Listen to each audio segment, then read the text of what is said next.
From KPFK in Los Angeles, California, Valley Free Radio in Florence, Massachusetts, WNUC in Detroit, and BikeTalk.org worldwide, this is Bike Talk. Bike Talk.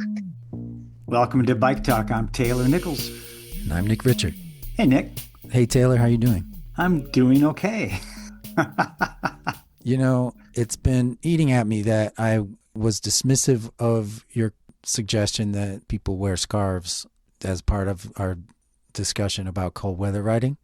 So you're feeling guilty about ragging on me, about making fun of me. I didn't think I was too hard on you, but I realized No, that... you were saying people in LA are kind of wussies and they don't need to worry about cold weather riding. That's what you were saying. Absolutely not. I mean, I guess the way my tone might have been like that, but it was just after our talking about riding in minus 20. Where's Patty from? From Winnipeg. You know, when you're talking about minus 20 in Winnipeg, then you're talking about how, you know, it's a good idea to wear a scarf. It's just, I don't know. Yeah, when you're riding in the 50s. In the 50s, yeah. But scarf is a great idea. Well, time out. And I'm going to say thank you for that apology, Nick. Sure. That riding in a scarf is good advice, whether you be in LA riding in the low 50s or in Winnipeg in the minus 20s. Yeah, even in minus 20s, a scarf is a good idea. Yeah, yeah. So our latest Bike Talk stickers went out to Scott in Huntsville, Alabama for his 5-star review in Apple Podcasts. He wrote, "Great podcast about what's working, and it's inspiring to see how cities are successfully dealing with issues by investing in bike infrastructure." And I think Scott was the one who posted the picture with the sticker on his bike, right? I don't think so. Someone posted a picture with the Bike Talk sticker on their bike. Was that David Cox from England? Yes, it was. David from England put it on his Brompton. And we also sent stickers out to Sean C. in Oceanside, New York for his 5-star rating on Spotify. So if you put your positive, it doesn't have to be a positive review, or it can be even a negative review.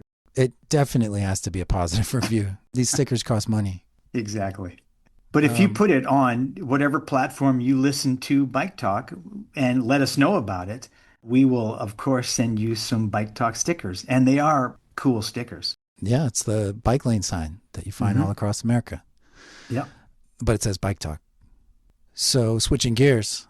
Well, let's go to the listener email, no? I don't want to bury the lead here that deep.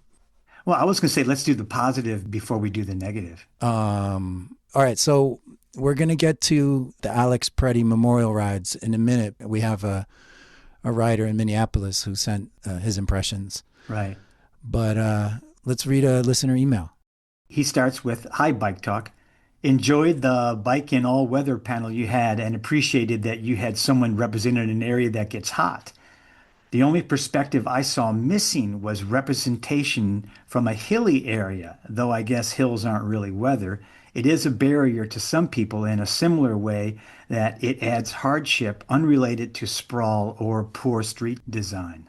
Here are my tips for people considering a car-free or car-light lifestyle in hilly areas." 1, good e-bike with strong motor and gear range. Which right off the bat is a great idea. Yeah. If an e-bike is not an option due to financial constraints, get an old mountain bike that can be converted into a utilitarian bike. Look up what the bike shop Coco's Variety calls a burrito slayer for a general gist. And just so people know, Coco's Variety is a bike store in Los Angeles right near Griffith Park. Peter is the owner. I forgot his last name, but it's really a great shop. They sell a lot of used bikes, which is really great because many shops don't sell used bikes. And they just have a great sense of who's riding and what kind of bikes they need. You want to describe burrito slayer? Had you heard that term? I have not heard that term before, but it's a very comfortable bike to ride with upright handlebars. But it's a mountain bike. Yes. So you have gears and you got those tires for potholes and hills. I think the main thing is comfort because you're eating burritos.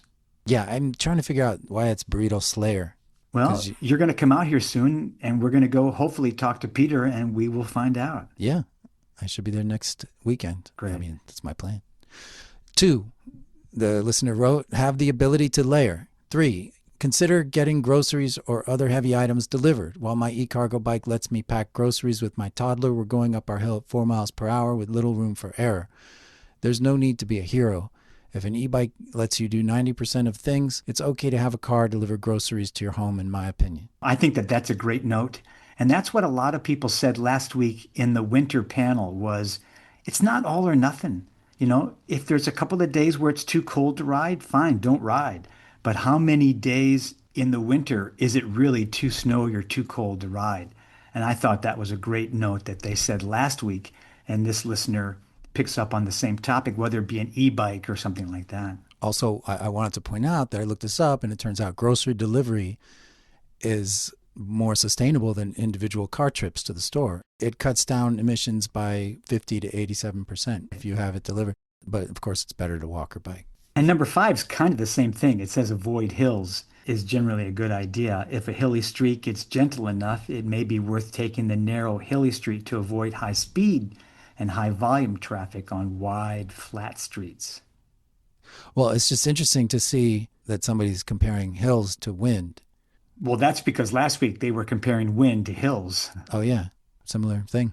And that email was signed by Car Free in the Hills. All right. Thank you, Car Free. There's also a baguette slayer at Coco's Variety. Is there really? I didn't see that. Yeah. I'm going to ask, what makes an everyday bike better? Comfort, ease, I think. Yeah. And I think on a different note, Nick, we want to talk about the memorial ride for Alex Pretti that started in Minneapolis, but was really all over the country. All over the world. All too. over the world, right? Yeah. Right. We got a report back from someone named Parker. Parker gave some thoughts from the memorial ride for Alex Pretti. And he was in Minneapolis. Yes. Hi, my name is Parker. The ride was really quite something. I've gone to a couple of group rides, but I've never been to one this big before. It really struck me how many people were there when we were in the park and we started rolling, and it took the people by the area I was at about a half hour before the exodus reached us. It was an interesting mixture of joy and grief and determination from all these cyclists from all sorts of different walks of life. In large group rides like this, I very rarely see two of the same bike, and even if there are the same bike, there's different customizations or things people do with it that give it its own personal flair. Seeing that in a space like this with this many people really speaks to the breadth of the bike community and how we are all driven by the same desire to have our streets be safe, both from ice and from every other thing that bikers have to face. And it was very empowering and heartwarming. So, yeah, that ride was everywhere. Right. But we also got a message from a regular listener that was, how would you say it? Not quite so positive about the ride? I mean, how would you? No, it was positive. He wrote a Substack called Why I Didn't Ride for Alex Pretti. And it's not that he didn't feel it. You know, he has this idea about cycling not being tied to political causes. This Substack was from someone who is from Minneapolis and who is also in the medical profession. But he wrote the Substack about why he did not participate in the memorial ride for Alex Pretti. To take one small quote from this, he wrote, "My hesitancy stems from my foundational belief that biking is not and should never be considered a politically polarizing activity. The role of cycling in the culture wars is an unjustified and unhelpful phenomenon." I agree with that, except I don't see how the memorial ride for Alex Pretti was inherently a politically polarizing activity. I think it was a ride that was supporting one of us, a bike rider, and was also protesting the tactics ICE is using to, drag people off of our streets. Yeah. I mean, I appreciated some of the things he said. Rick has talked before about how conservatives should be for bike right. Infrastructure. And, the more that we take the position that it's us and them, the less we're able to get them to see that. But there's a time for that. And then there's this moment, which I think, is sort of an all hands on deck thing. Right. And again, I don't see supporting Alex and protesting the way ICE is carrying out its mission as a left-right issue. I think it's an American issue. And it really bothers me that some people might think it as a left-right issue. Yeah, you're absolutely right. It's not a left right issue. Because do you want to say that a gangster organization represents conservatives? And masks certainly don't represent conservative values, and shooting people in the back don't either. In Rick's defense, he did say that he may look back on this and miss having been a part of that ride, because as he says, he looks for any reason to ride and any reason to ride with other people to enjoy the, just sheer pleasure of a group bike ride.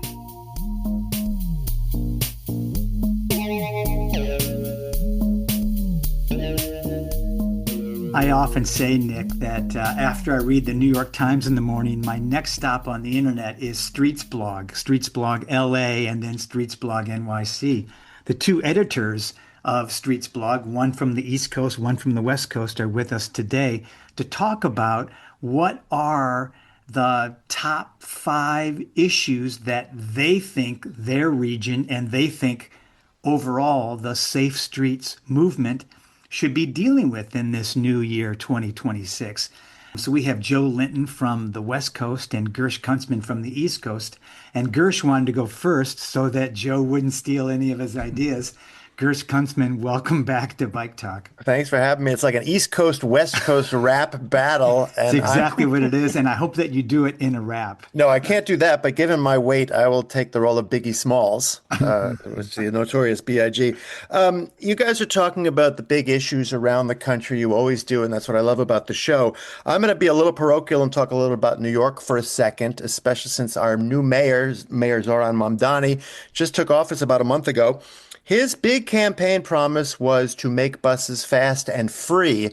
Here in New York, I don't really care, and most people don't care so much about the free part because bus fare evasion is at an all-time high. We really want the free buses, the fast buses, because the fast buses, that's the problem in New York. Buses here in New York City are the slowest in the nation, and part of the reason why he won was not so much the free, but the promise of making it fast. And the best thing about that is you don't need state capital approval. You don't need new taxes. You just need to get the damn cars out of the way of the buses. Now, we had a test of that on 14th Street, which is an east-west strip in Manhattan, that was preparing for a big subway repair that never actually happened, but nonetheless, they did create a busway there, and it's working amazingly. Everybody knows it's working, and that's the model for making buses fast. Forget free, fast. Now, also sticking to New York, one of our big issues, and I'm sure it's happening in urban areas around the country, is there's more and more bike lash on e-bikes, and they're not really e-bikes, they're e-motos. They're actually illegal. They're not class 1, they're not class 2, they're not class 3.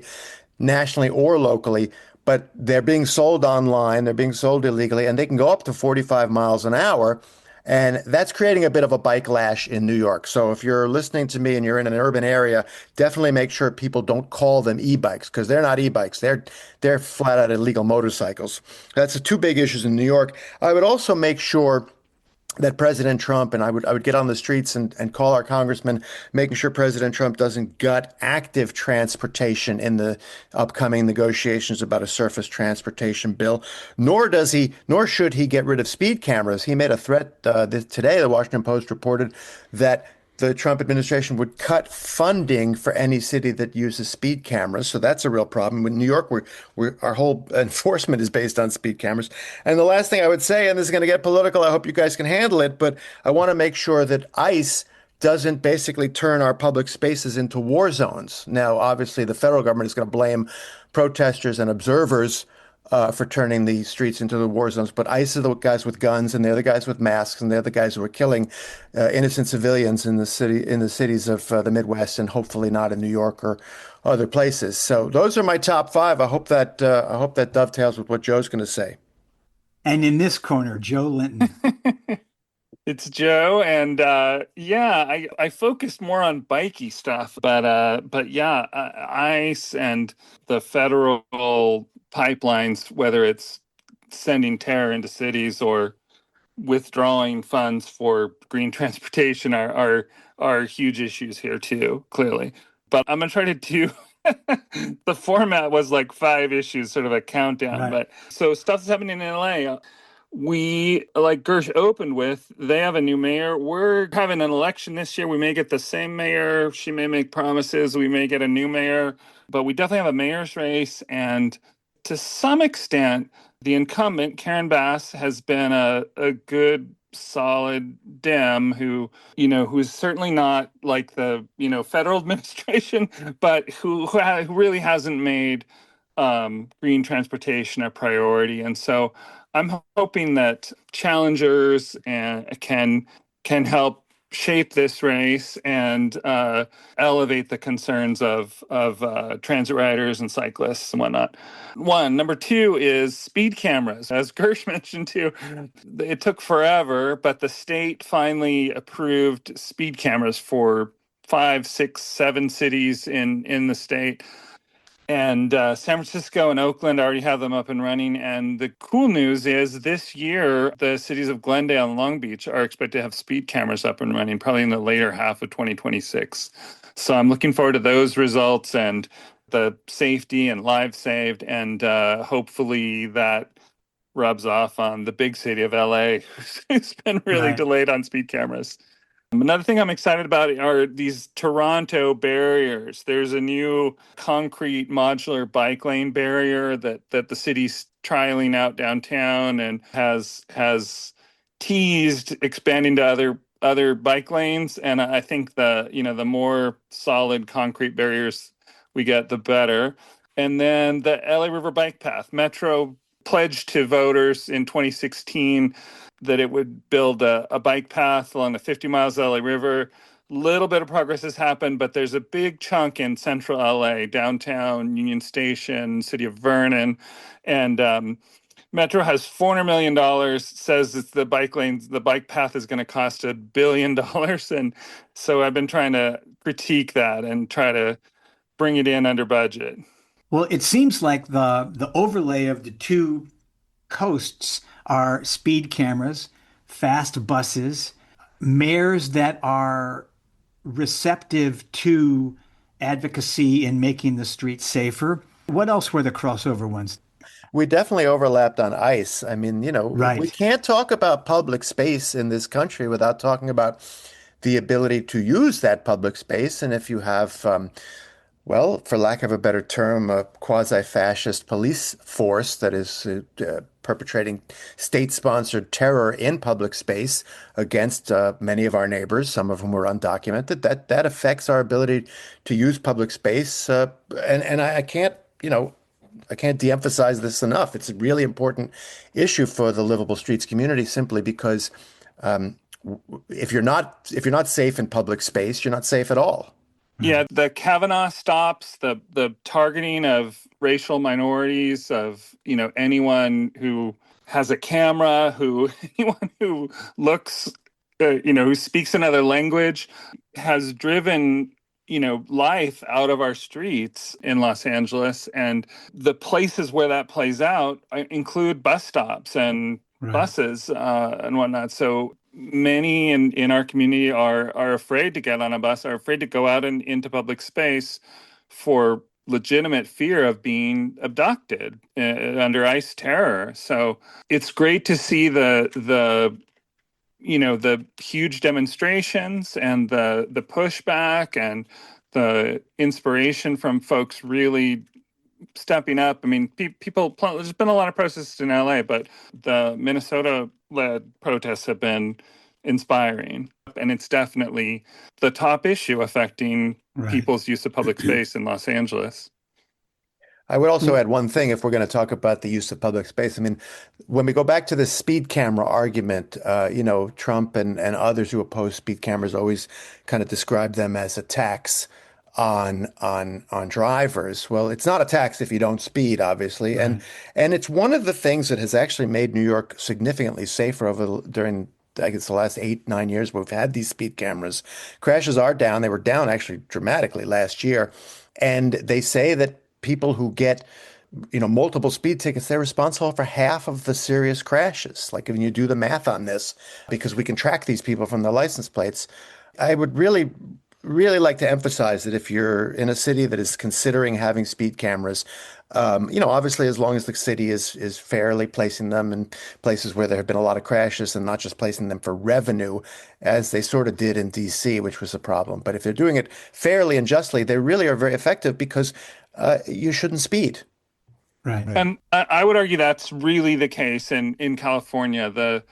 The state legislature, a lot under the leadership of now U.S. Representative Laura Friedman, really set up a narrow framework in which speed cameras need to operate, which says you need to not target certain neighborhoods, you need to equitably spread them out within your city. You need to put them at places where there's a history of speeding and of deadly crashes. Any funding that comes from them, it goes toward improving street safety.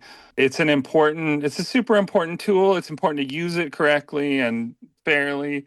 And I think I'm excited to see it emerge in Southern California and Glendale and Long Beach. It's important to have speed camera revenue get funneled back into the street safety program so that all streets get the equitable and benefits of safe redesigns. Great. And I would add that we reported last week on the show that in San Francisco, where they do have some speed cameras in place already, there has been a decline in road crashes, in road violence. So that's great news. Gersh Kuntzman from Streetsblog NYC, Joe Linton from Streetsblog LA. You guys rock. Thank you so much for your top 5. We will keep those issues on our radar and track them throughout the year. Okay, thanks. Thanks for having me.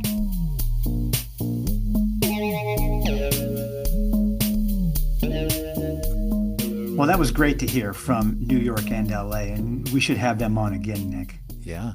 But for other news, here's Charlie's news. Hey, it is Charlie here with the week's news.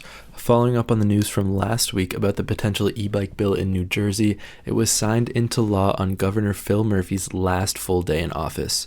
People for Bikes reports that the law requires that all e-bikes need a registration and a driver's license, and bikes in Class 2 and 3 now require insurance. Widely seen as completely horrible by bike advocates, one bright spot in the bill is better regulation on e-motos that are often deceptively sold as Class 2 e-bikes, but are really essentially electric motorcycles. From Streetsblog NYC, the city of Hoboken, New Jersey, had a 3-month pilot program starting in October of last year called Camera-Based License Plate Enforcement for Access and Response Times, aka CLEAR. The program used parking enforcement cameras to help traffic enforcement get drivers out of bike and bus lanes. Despite bike lanes being blocked 22 hours less per day and bus lanes 11 hours less per day, the new mayor won't commit to reinstating the program. And some good news from New Jersey, though. The Bicycle Coalition of Philadelphia reports that $14 million has been awarded for bicycle and pedestrian projects in New Jersey. The state reports that the city of Columbia, South Carolina, will not be getting its bike share program back even as there is expansion of bike lanes in the city. The program was paused in 2023 with bikes being put into storage, and now the city plans to sell all of that equipment and infrastructure, making it much more difficult for a simple relaunch of the program in the future. From Urbanize Atlanta, a popular and successful e-bike rebate program that helped 900 e-bikes from local brick-and-mortar stores find their way to the streets for income-qualified Atlantans, may see another round coming. City Council member Matt Westmoreland has proposed another $1 million be donated by the city for round 2 of the program, and his legislation will come before the entire council in February.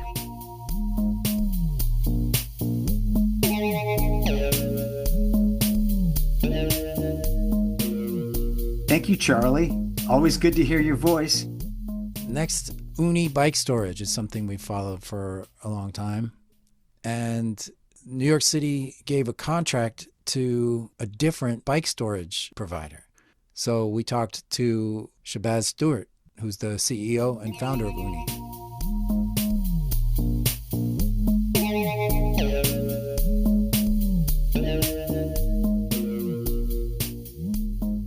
One of the things we associate when we see pictures of the Netherlands are these pictures of bike parking, and there's thousands of bikes in the bike parking.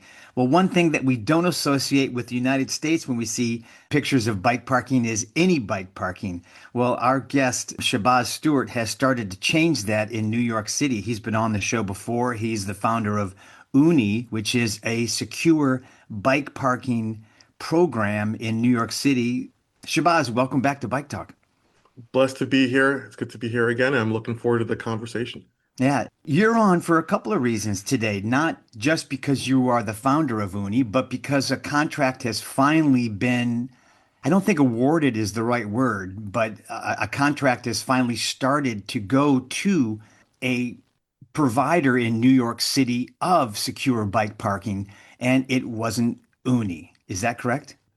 Yeah, that's correct. And just for perspective, we've been advocating for almost a decade for a citywide secure bike parking network.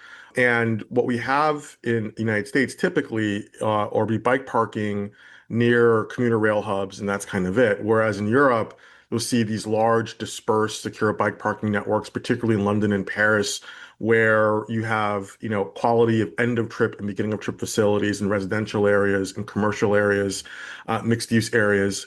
For perspective, London has about 36,000 secure bike parking spaces dispersed across the city. Paris has about Wow. 20,000 dispersed across the city. And so we long sought for the DOT and to persuade a skeptical DOT over the years to take on that kind of project. And this contract is about building that kind of system here in New York.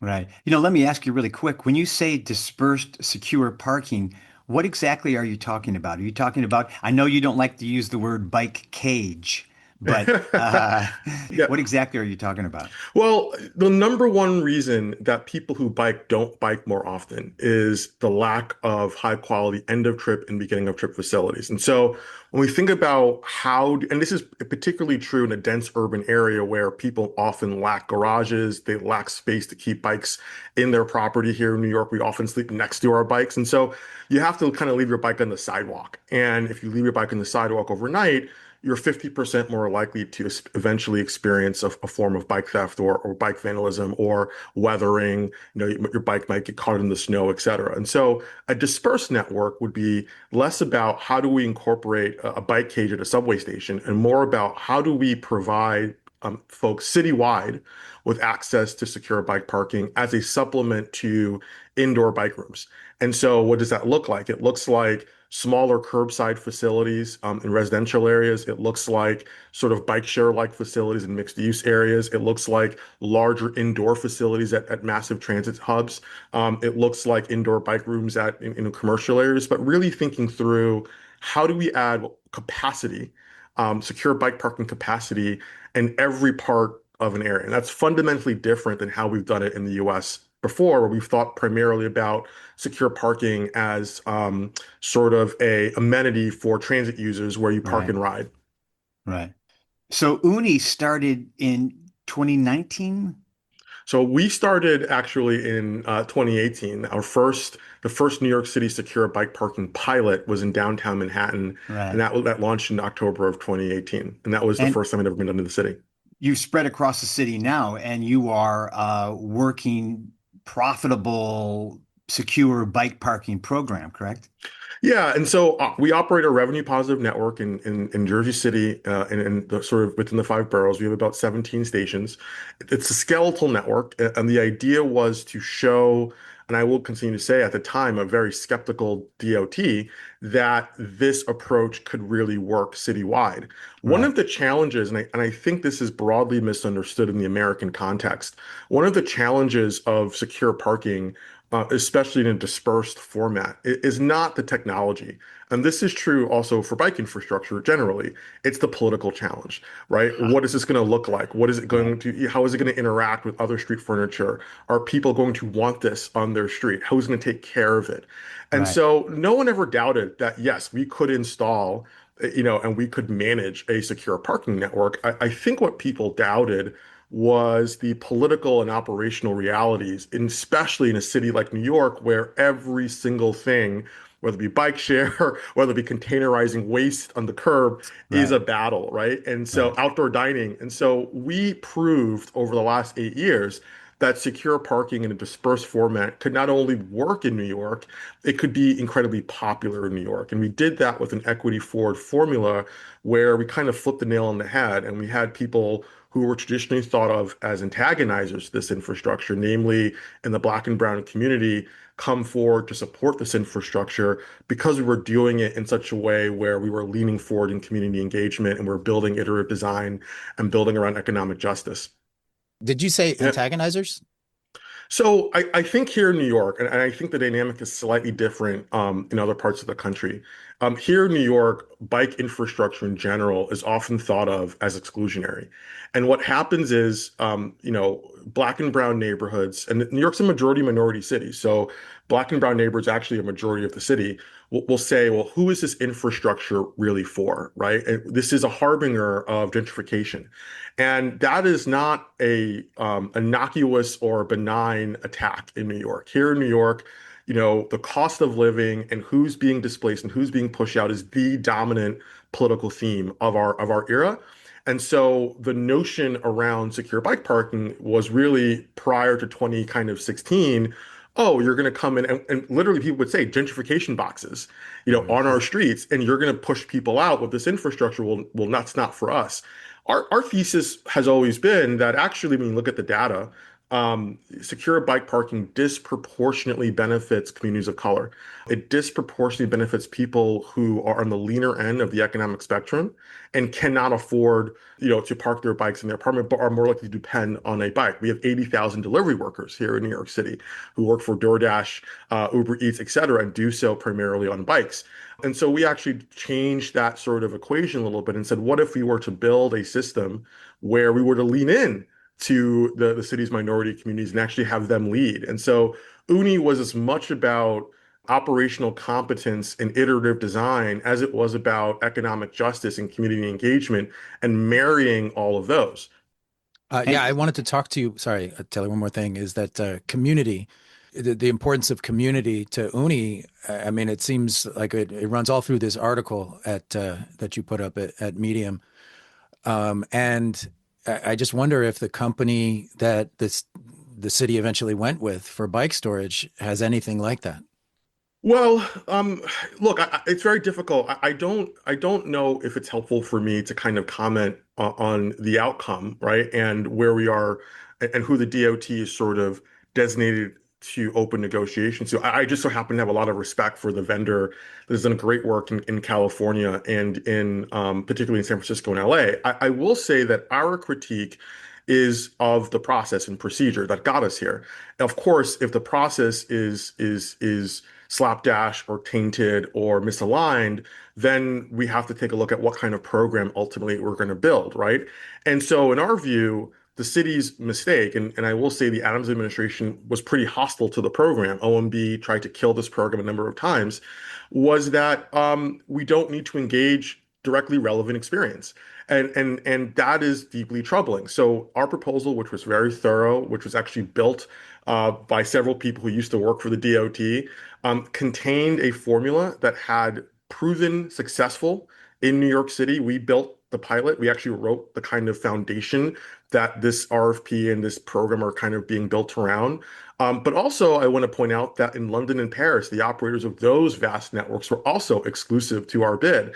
And so we were coming and hoping to have a conversation with the DOT enshrined in local best practices, but also international best practices.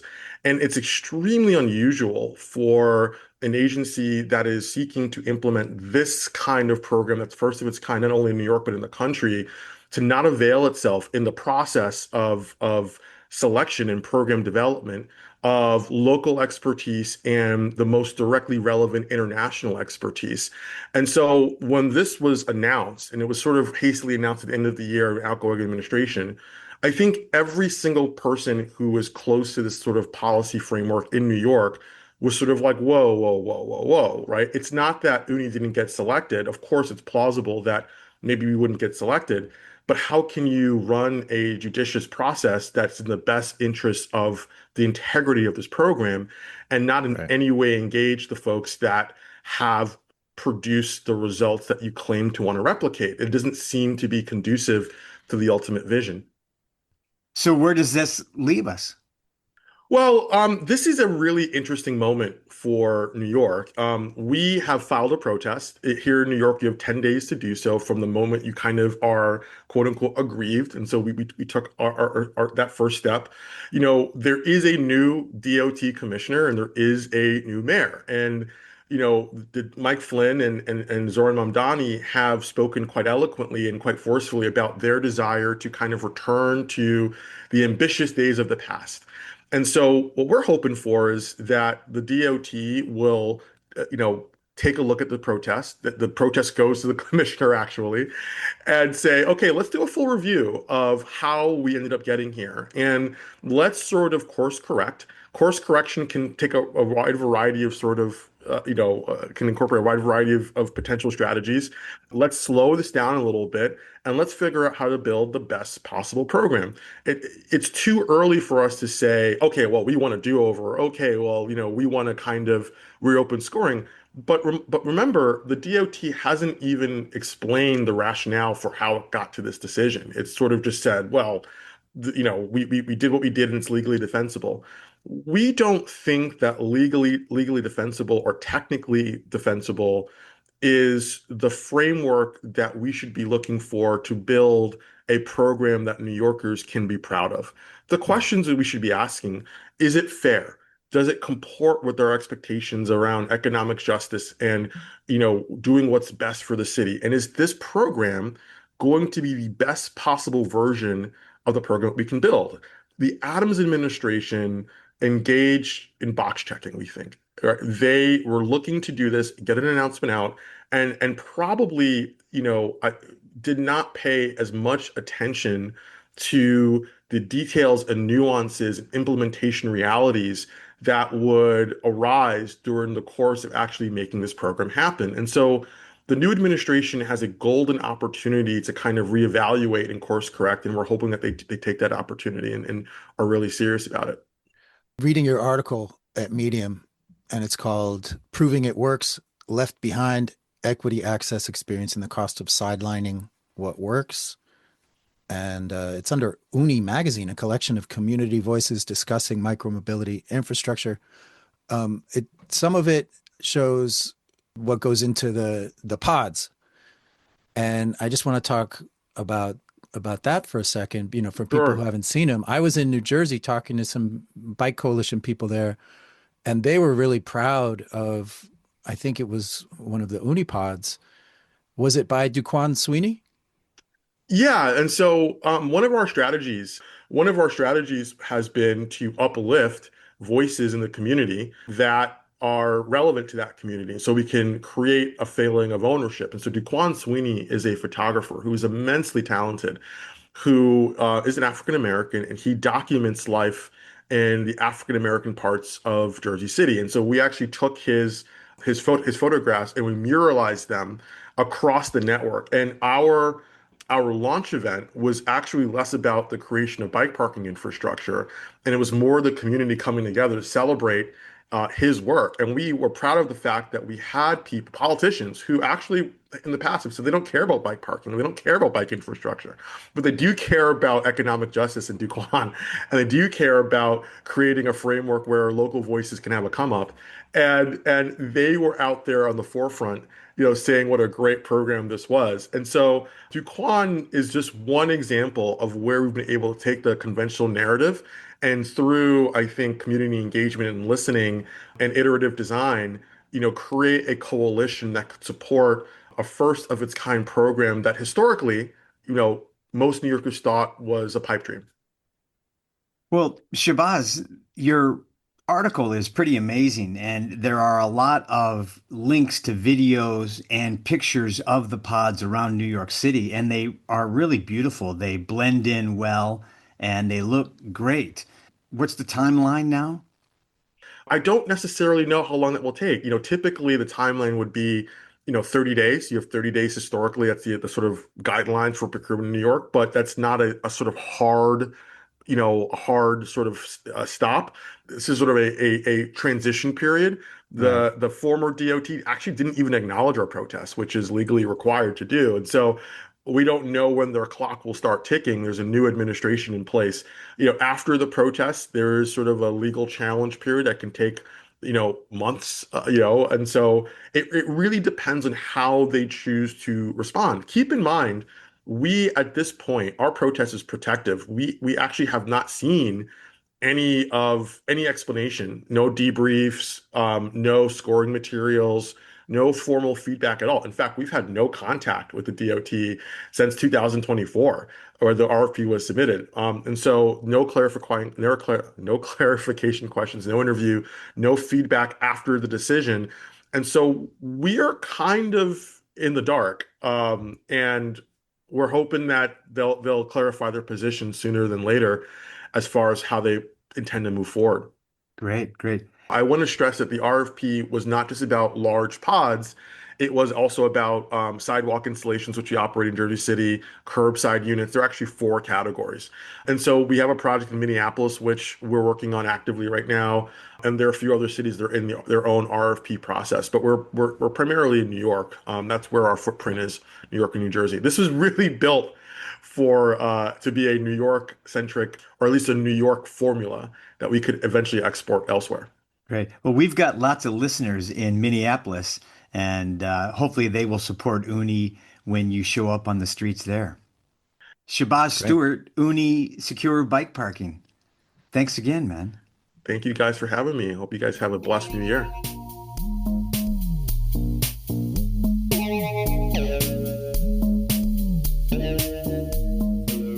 I think one of the things is that the contract has not been awarded yet, but it's in the process. And that's why Shabazz wanted to come on and talk about it and make sure that it was done sort of above board.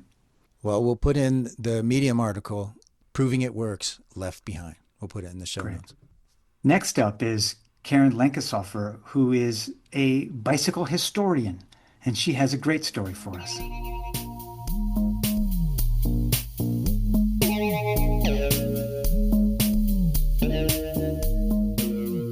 We recently had Mary Boone on the show, and Mary Boone is the author of Pedal Pusher. And Pedal Pusher, of course, is the children's book about Annie Cohen-Komchowski, who in 1894 was the first woman to ride her bike around the world.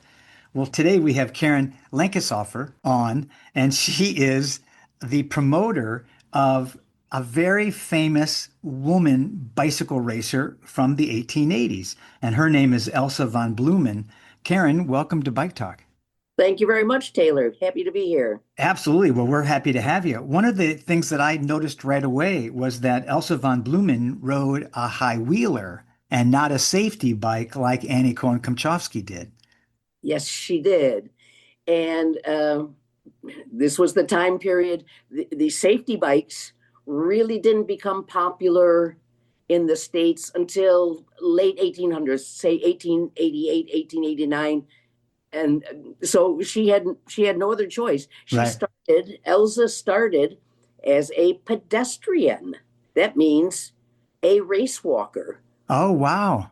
It was a viable sport back then where President Chester Arthur was one of the biggest fans, and they would have 10,000 people come to an arena and watch people walk around the arena.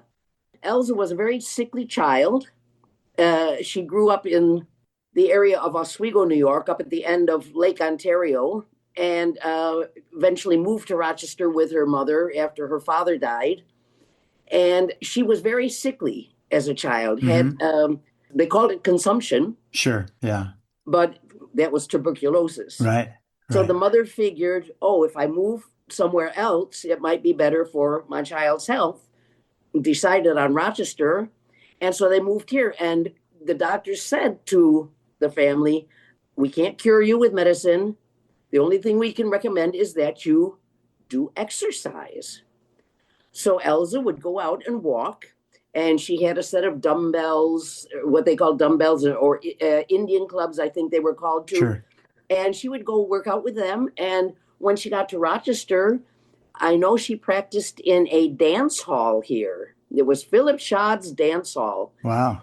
And eventually she met a man who lived right around the corner from there. His name was William Roosevelt, but he called himself Bert Miller. Okay.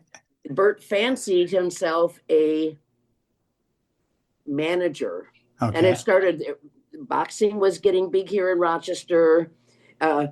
Our first bike club was starting to be formed in 1880, but this was still 1878, 1879, and somehow Bert and Elsa came together. Her name was originally Carrie Kiner, but when Bert and Elsa came together, and he suggested she train as a pedestrian, a race walker, they changed her name to Elsa Von Blumen, and he started getting her races all over New York State. They eventually went out to Ohio, where she really got some great press. Ohio, West Virginia, Pennsylvania, New York. And then, as I say, in 1880, the first bicycle club was established here in Rochester. Of course, what was typical at the time, high wheelers, Right. rich young men, Right. the uniforms, the bugle blowers, the whole thing. And they must And the have pants. And the pants, yeah. They must have made a big splash around here, because after the Rochester Bicycling Club, then we had the Genesee Bicycle Club, and Sure. a whole slew came. But here's this manager who's a true wheeler dealer, and he sees these bicycles. He's got an athletic woman working for him as a race walker. Maybe we can get her on a bicycle and make more money. Right. Right. I'm surmising that was his reason. Sure, of course. Capitalism. Yeah, absolutely. And she did. She got Albert Pope to give her a bicycle. Colonel Pope first saw the high wheelers at the Philadelphia exhibition in 1876, and he was so taken by them, he started importing them. Then he opened his own manufacturing firm in Hartford, Connecticut, and started manufacturing Columbia bikes. Oh, okay. So, okay. Of course, he's trying to promote his bikes. What a better way to do it than maybe get a very attractive young woman, right, who's by this time, a very good athlete, right, to ride these bikes.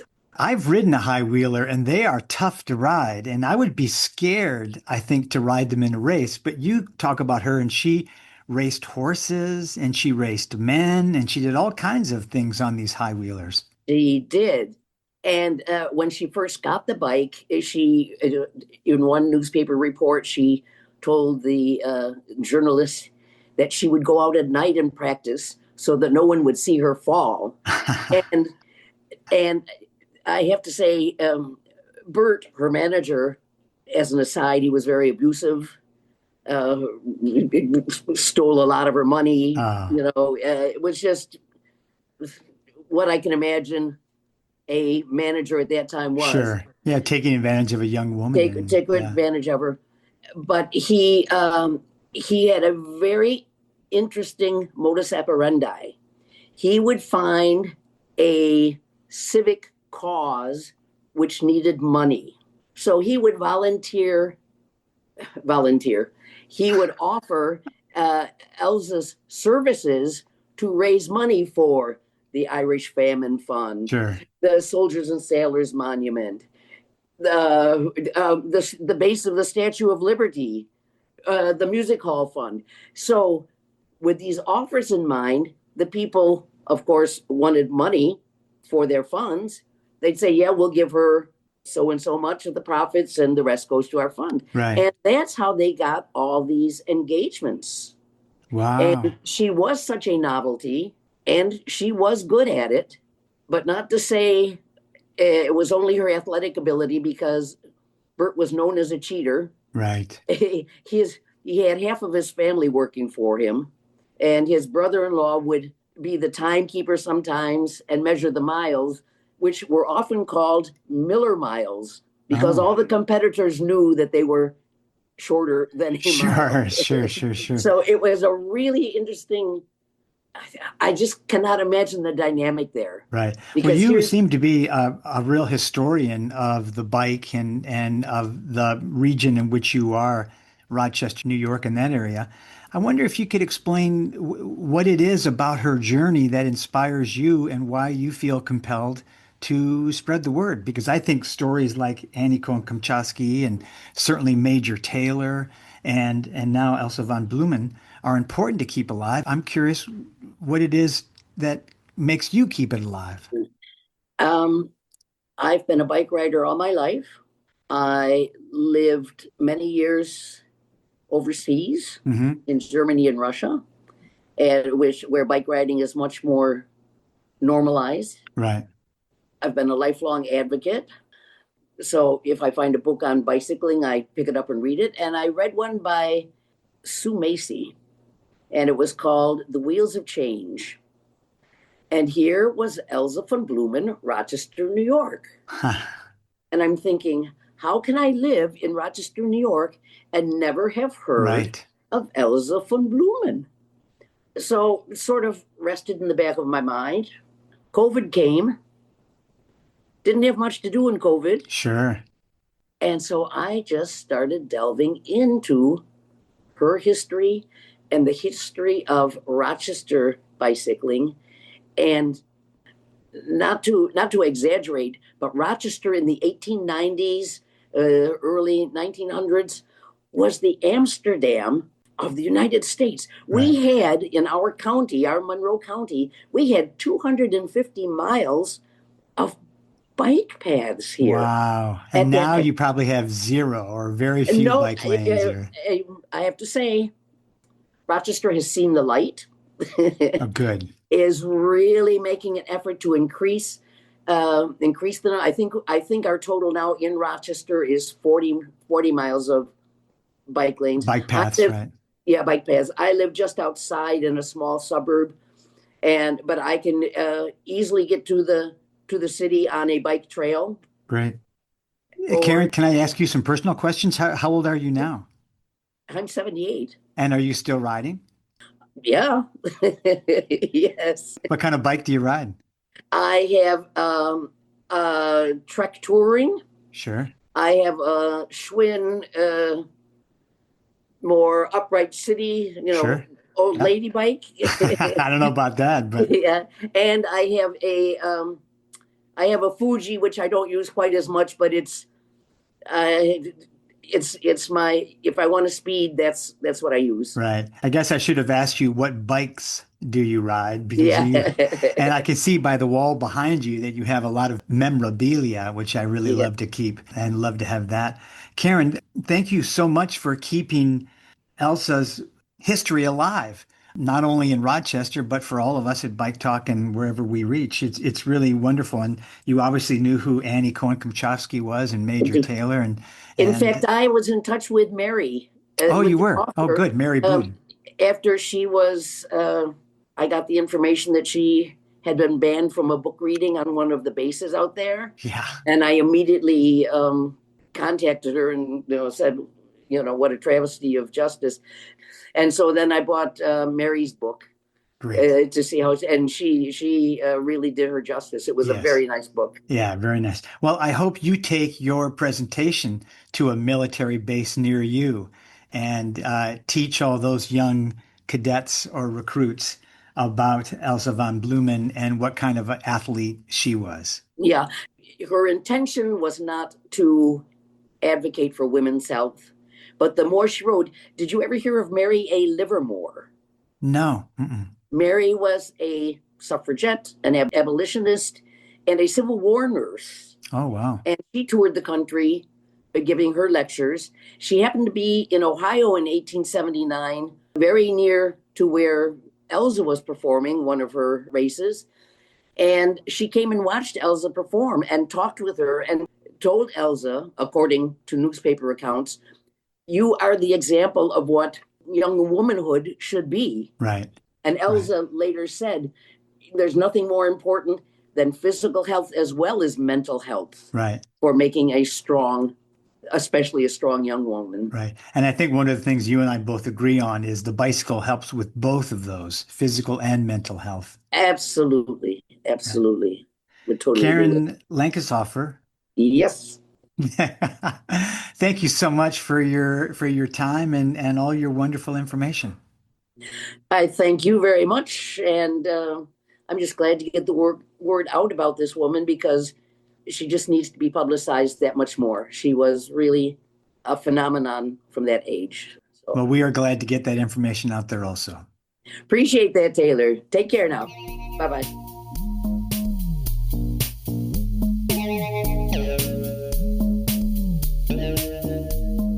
Elsa Von Blumen did all those races on a high wheeler. She raced a horse on a high wheeler. You got to love that. That was cool history to know. Mm-hmm. All right. Good show, Taylor. We want to thank our guests, Joe Linton and Gersh Kuntzman, Shabazz Stewart, and Karen Lankeshofer. And of course, we always want to thank our regulars, Julia Richard, Josh Hagland, Kevin Burton, Lindsay Sturman, Amy Ziering, and Stacy Randecker, and Charlie Lighthizer. That's everything. Do you have a bike quote? I think that's it. I don't think we have time for a quote. Okay. Thanks, Taylor. Ride safe. This episode of Bike Talk is sponsored by the law offices of Pocras and De Los Reyes, with offices in Los Angeles and Bakersfield and serving all of Southern California. Bike Talk is a project of CRSP and the Los Angeles Eco-Village Institute. And that was Bike Talk. If you have a story, a tip, or a topic, head over to biketalk.org and send us a message. Talk again next week.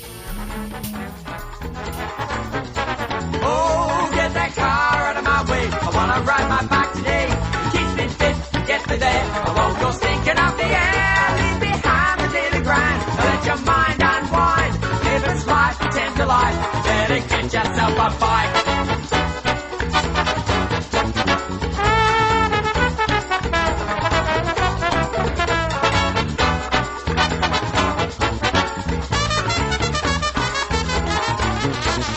Get on your bike, sit on the seat, put your feet on the pedal, and run all around, run all around.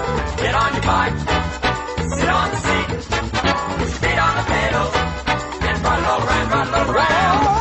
Get that car out of my way, I wanna ride my bike today. It keeps me fit, gets me there, I won't go stinking up the air. Leave behind the daily grind, let your mind unwind. If it's life, pretend to life, better get yourself a bike.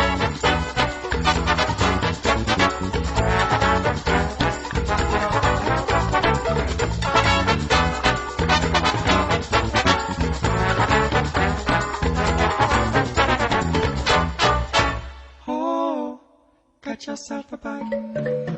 Oh, get yourself a bike.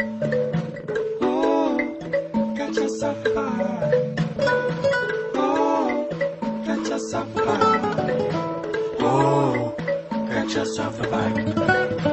Oh, get yourself a bike. Oh, get yourself a bike.